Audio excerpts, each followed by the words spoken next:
शिक्षा निदेशालय ने 4 दिसंबर को एक सर्कुलर जारी कर दिल्ली के सभी सरकारी और निजी स्कूलों में फिर से ऑफलाइन कक्षाएं शुरू करने की घोषणा की।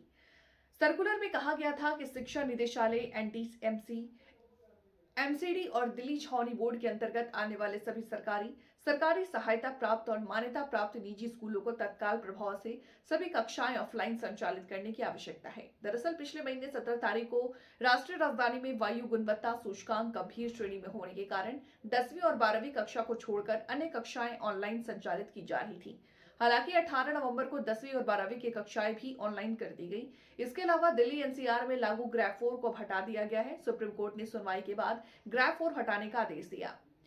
सीएक्यूएम की और एएसजी भाटी ने कहा कि एक्यूआई नीचे जा रहा, लेकिन ये मौसम पर निर्भर करता है।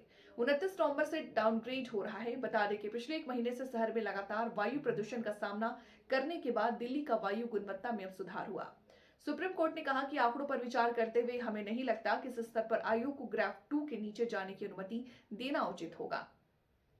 हम आयोग को ग्रैप 2 लागू करने की अनुमति देते हैं, लेकिन ये उचित होगा कि वो इसमें ग्रैप 3 के अतिरिक्त उपायों को शामिल करें। हमें यहाँ ये दर्ज करना होगा कि अगर ये पाया जाता है कि एक्यूआई 350 के ऊपर चला जाता है तो एहतियात के तौर पर ग्रैप 3 को तुरंत लागू करना होगा। अगर किसी दिन एक्यूआई 400 पार कर जाता है तो ग्रैप 4 को फिर से लागू किया जाना चाहिए।